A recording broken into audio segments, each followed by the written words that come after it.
Bom dia a todas e a todos que estão aí de forma remota e as que estão de forma presencial. Na aula de hoje, nós vamos começar a estudar sobre a Terra e o Universo, certo? Eu gostaria de fazer duas perguntas iniciais que nós vamos responder durante a aula. A primeira pergunta é: vocês já pensaram como a humanidade, através dos tempos, viu o céu? Vocês sabiam que antigamente o céu ele já foi visto durante diferentes períodos da humanidade de diferentes formas.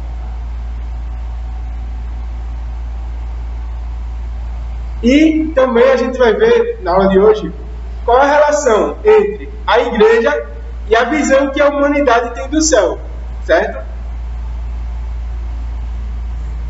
Durante os períodos humanos, nós tivemos dois modelos cosmológicos. O que são os modelos cosmológicos?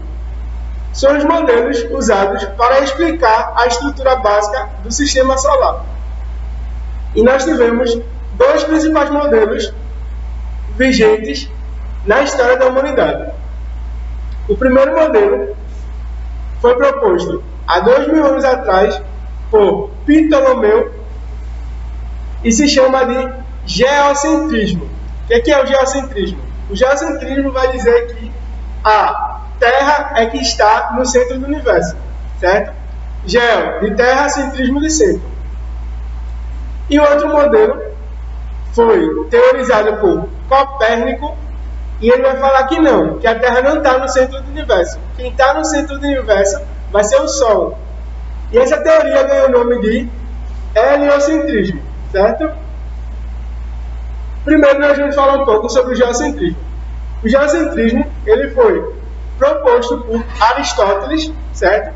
Mas ele ganhou força na época da Idade Média por Ptolomeu, certo? E ele vai falar que a Terra que vai se mover ao redor do Sol, certo? A Terra vai ser o centro do universo. Teoria do geocentrismo. Essa teoria hoje em dia pode parecer besteira, vocês podem parar para pensar, mas como as pessoas naquela época diziam que essa teoria era certa? Porque se colocou, ou já existia, não se sabe bem, um versículo na Bíblia que dizia que o homem, por ser o centro do universo, logo a Terra estava no centro do universo, certo? Não se sabe se esse versículo foi colocado lá na Bíblia ou se ele sempre existiu, certo? Mas a igreja, na Idade Média, ela detinha todo o poder do conhecimento. De que forma? Existia na Idade Média os chamados monges copistas. O que eram os monges copistas? Eram pessoas que pegavam um livro e copiavam, certo? Eles eram monges copistas, vem disso, de copiar. Eles pegavam um livro e transcreviam um livro para o outro através da cópia. E dessa forma, eles poderiam escolher os livros que eram copiados ou não. Se você escreve um livro que vai contra os interesses da igreja na Idade Média, a igreja católica da Idade Média, eles simplesmente não copiavam seu livro. E pior, algumas vezes até botavam veneno nas páginas do livro. Por quê?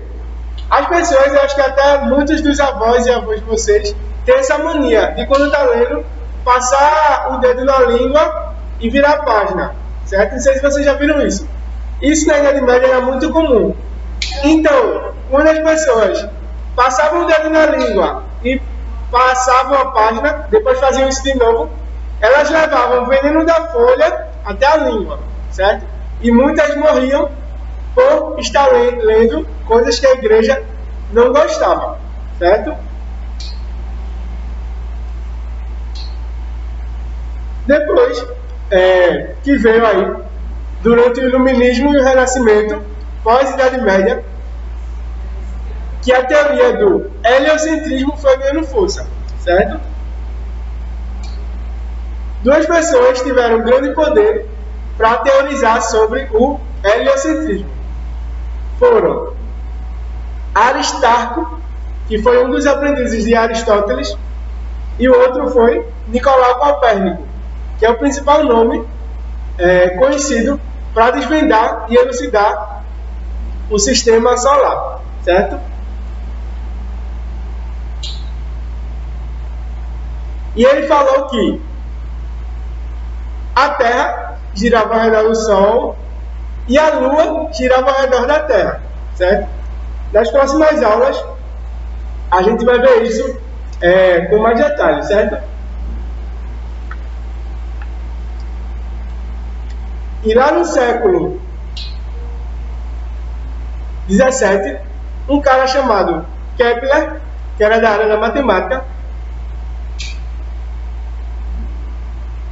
ele fez diversos cálculos e concluiu que os planetas eles não vão girar ao redor do Sol formando um círculo, e sim uma elipse. Qual a diferença entre um círculo e uma elipse? O círculo, como vocês já sabem, ele é circular. E a elipse não é um círculo perfeito, certo?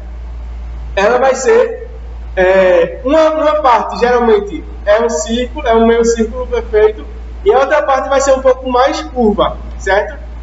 Como se fosse assim. Você tem um círculo e uma elipse, certo? Então os planetas, eles não vão fazer um círculo perfeito, e sim vão preencher o formato de uma elipse durante todo o percurso do sistema solar, certo? Outra grande pessoa aí, de extrema importância para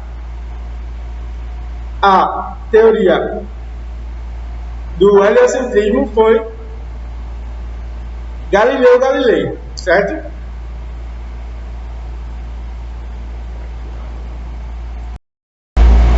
Bom dia, gente. Como vocês sabem, meu nome é Celso Lucas, sou professor de ciência, certo? Na aula de hoje, nós vamos iniciar um novo conteúdo e revisar algumas coisas que nós já estudamos até aqui, certo? Nós começamos a estudar sobre energia, certo? Nós vimos que energia vem do grego e significa trabalho. Nós, enquanto espécie humana, não somos capazes de definir exatamente o que vai ser energia de forma correta. E a principal característica da energia é ser uma grandeza mutável.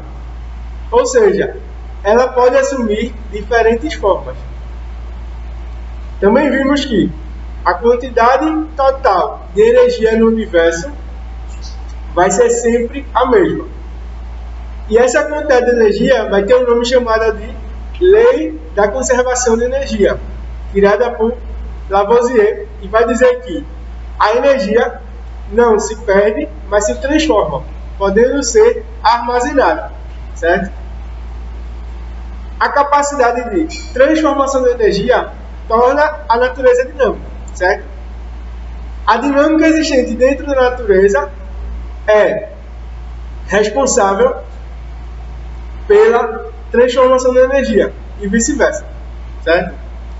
Nós vimos que existem grupos, nós podemos dividir a energia em grupos, certo? O primeiro tipo de energia que a gente viu foi a energia cinética, que é a energia presente no movimento. Ou seja, se um corpo está parado, logo ele não possui energia cinética. Depois, nós vimos a energia potencial gravitacional, que é a energia existente na gravidade, certo? Depois nós vimos a energia térmica, vimos também a energia luminosa e a energia elétrica, e por último, a energia potencial elástica, que é a energia presente nos materiais que esticam, certo? Nós vimos um pouco sobre as transformações de energia e eu dei para vocês o exemplo do nosso corpo.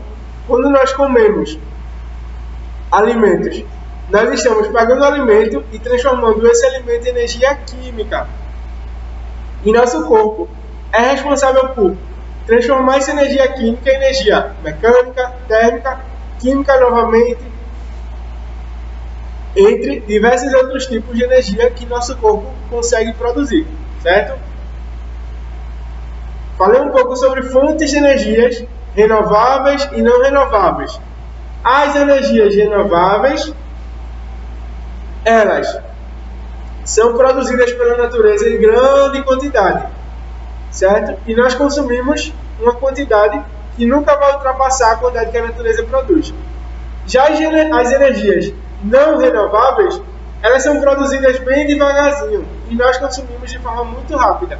Ou seja, vai chegar uma hora que nós não vamos mais ter essas fontes de energia não renovável. Quem são elas?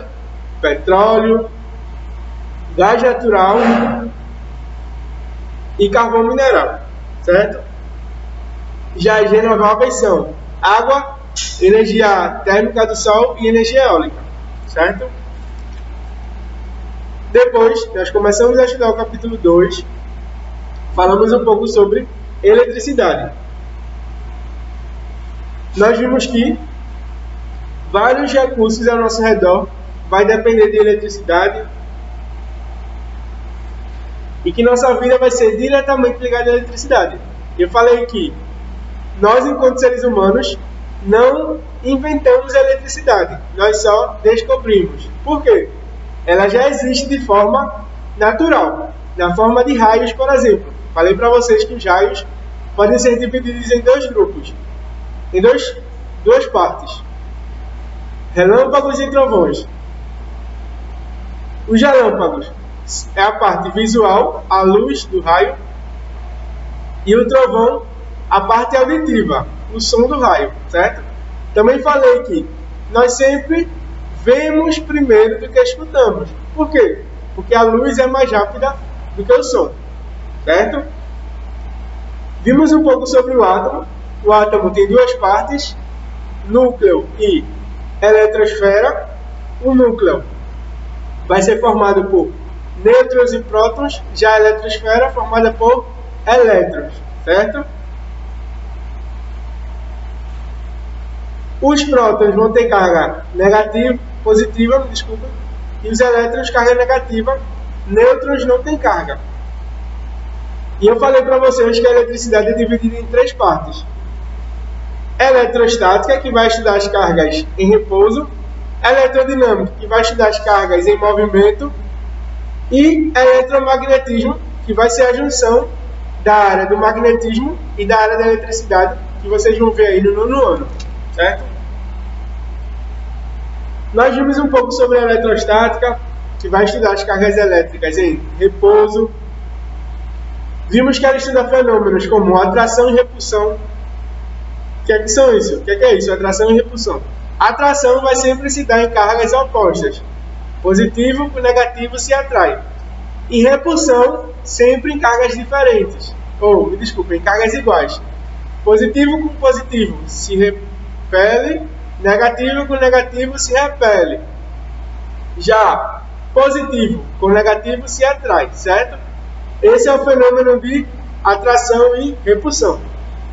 Nós vimos que um corpo pode ganhar eletricidade a partir de três formas: atrito, contato e indução. O atrito é quando eu passo um corpo no outro, e aí ambos ficam com carga elétrica. Contato é quando um corpo está eletrizado e toca no outro, e aí o outro também fica eletrizado. E indução é quando os dois corpos estão eletrizados, se juntam e trocam cargas, certo?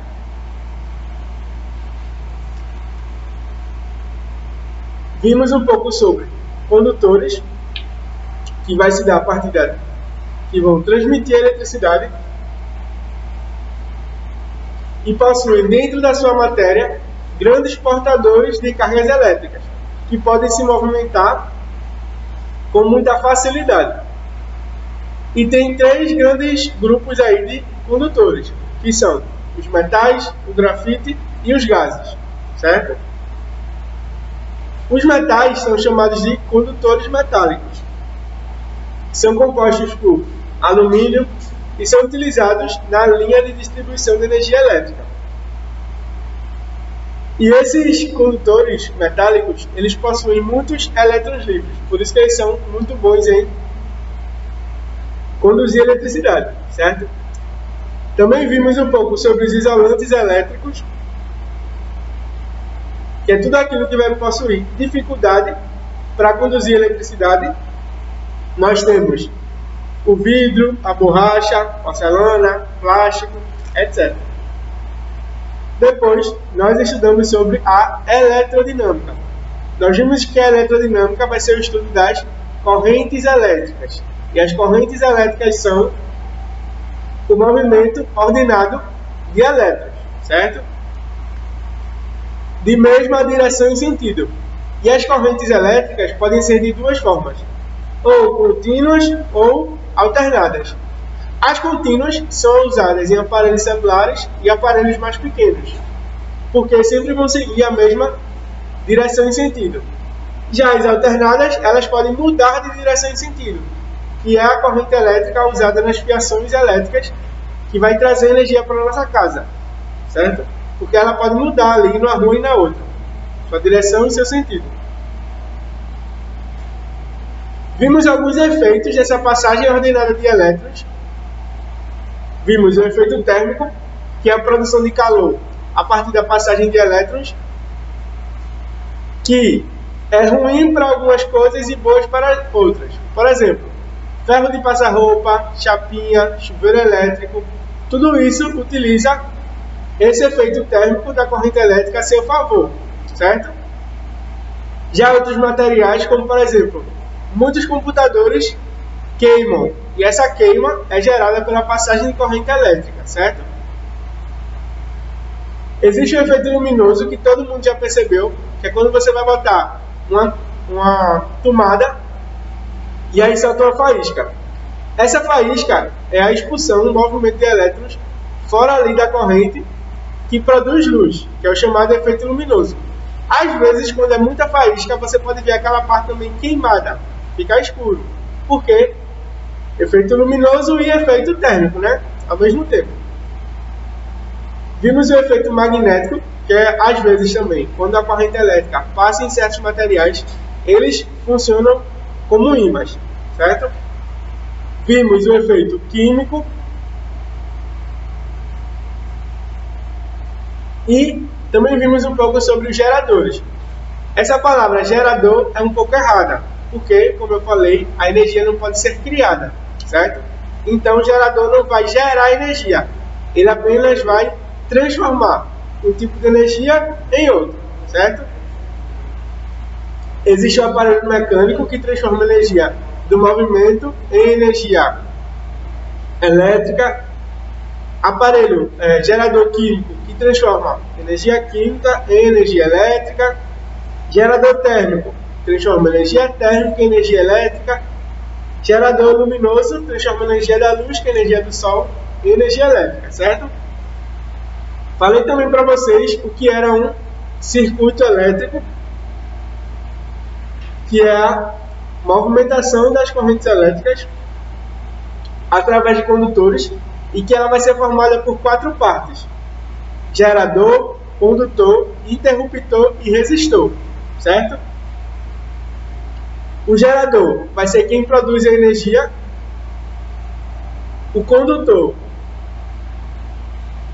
vai ser responsável pelo transporte da energia, o resistor ele vai controlar as oscilações de energia, parecido com um estabilizador, certo? E o interruptor ele vai ligar e desligar a passagem de corrente elétrica no ambiente, certo? Depois nós começamos a estudar o capítulo 3, que vai falar sobre a energia elétrica e seus impactos ambientais. Eu falei que não existe desenvolvimento humano sem o consumo de energia, certo? Mas essa energia precisa ser limpa e renovável. No Brasil, a energia elétrica vai ser produzida principalmente por hidrelétrica, certo? Falamos também sobre fontes de energia e que elas podem se dividir em 2 grandes grupos: as renováveis, que eu já expliquei o que é, e podem ser energia hidráulica, que vai ser produzida a partir dos fluxos do rio, que tem pontos positivos e pontos negativos. Não é porque a energia é renovável que ela só tem coisas boas, não. Toda a produção de energia vai ter benefícios e malefícios, certo? Na energia de hidrelétrica, nós temos dois grandes pontos negativos, que são poder alagar grandes regiões e a destruição de florestas e faunas, certo? A energia solar, que é energia criada a partir do Sol, pode ser utilizada de duas formas. Ou você vai usar o calor emitido pelo Sol, ou você vai usar a radiação emitida pelo Sol, certo? O calor emitido pelo Sol, nós temos a geração de energia térmica, e a radiação emitida pelo Sol, nós temos os painéis chamados de painéis fotovoltaicos, certo? Que são aqueles painéis que vão captar a radiação, os raios UVA e UVB do Sol, certo? Nós falamos também sobre energia eólica, que vai utilizar a força do vento e utiliza os aerogeradores, que são estruturas bem grandes, que ficam girando quando o vento passa. Falei para vocês que aqui em Pernambuco, na região de Fernando de Noronha, foi um dos primeiros locais no Brasil e no mundo a utilizar a energia eólica. Mas ela também tem pontos negativos. Quais são eles? É um tipo de energia irregular. Alguns períodos do ano tem muita energia eólica e outros nem tanto, assim como algumas regiões do Brasil tem muito vento, como aqui no Nordeste, mas outras regiões, como o Norte e o Sul, algumas partes do Sul, não tem tanto vento, então fica inviável ser utilizada por todo o Brasil. A aplicação desses aerogeradores vai mudar a paisagem do local, vai afetar diretamente o movimento das aves, porque os aerogeradores ficam bem altos, então as aves vão passar bem nesses aerogeradores, e às vezes elas morrem, porque elas passam e eles estão girando lá e matam várias aves, certo? Então eles mudam esse fluxo migratório existente nas aves. Prejudica a transmissão de ondas de rádio e possui um impacto sonoro muito grande para quem mora próximo a essa região, certo? Eu falei também sobre a energia geotérmica, que não é muito usada aqui no Brasil, e a energia de biomassa, que vai usar, vai ter a matéria orgânica como matéria-prima, como o resto de cana-de-açúcar, entre outros. Também vimos um pouco sobre as fontes não renováveis, que possuem uma matéria-prima esgotável, e tem 4 exemplos, que é o petróleo, carvão mineral, gás natural e a energia nuclear, que são fontes de energia não renováveis, certo?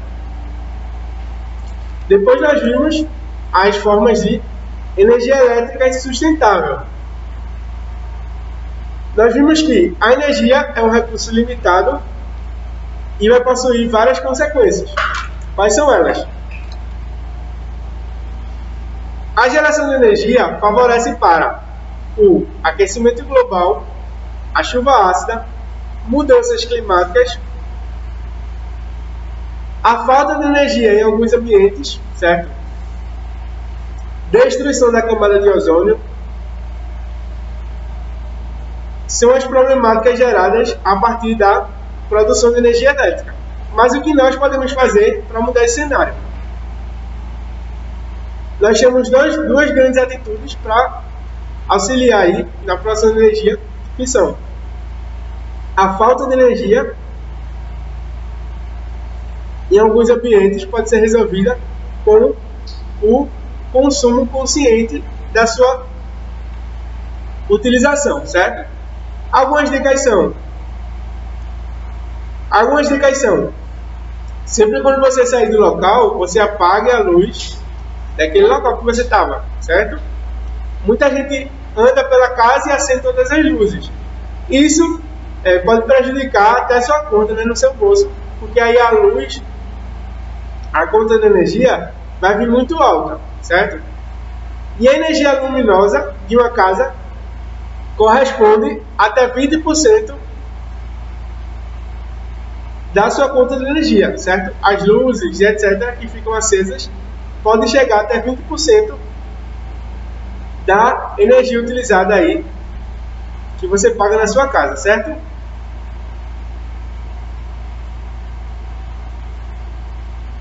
Então, é importante todos nós termos atitudes ambientais corretas, justas e economicamente viáveis, certo? Falei para vocês também 12 princípios de consumo consciente.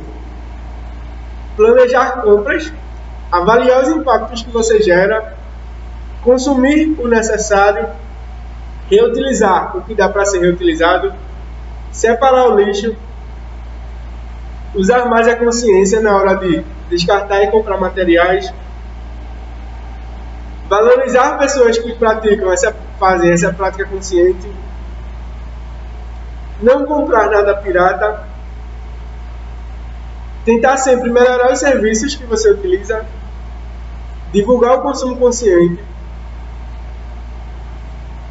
cobrar dos políticos que eles também tenham, que criem políticas públicas e projetos para aumentar a consciência coletiva e refletir sobre suas atitudes diárias, certo? Depois nós vimos um pouco sobre o selo Procel. Procel significa Programa Nacional de Conservação de Energia Elétrica. E foi uma grande luta aí dos brasileiros para ter esse selo. É aquele selo que eu mostrei aí na aula, que fica na geladeira, na máquina de lavar, na televisão, etc. E vai dizer o quanto aquele aparelho usa por hora, certo? Aí ele é dividido em A, B, C, D e E. A e B são que consomem pouco, D e E consomem... C e D, desculpem, consomem médio, e D e E é aquele que vai consumir muita energia, certo?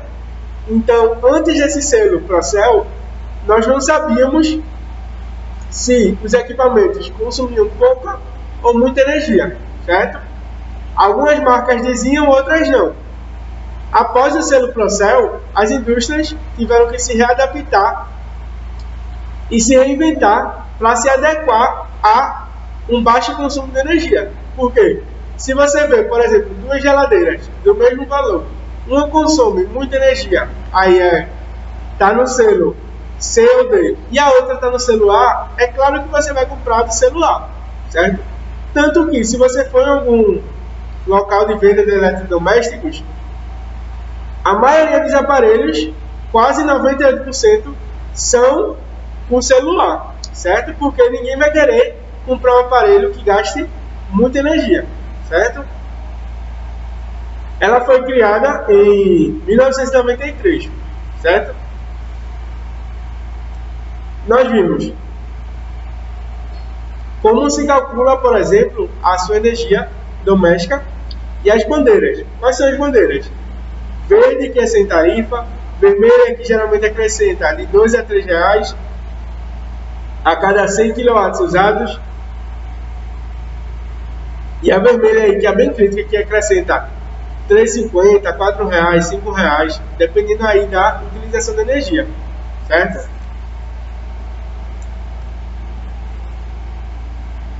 Pronto. Agora nós vamos começar a segunda parte da aula, certo? Que é o novo conteúdo sobre Terra e Universo.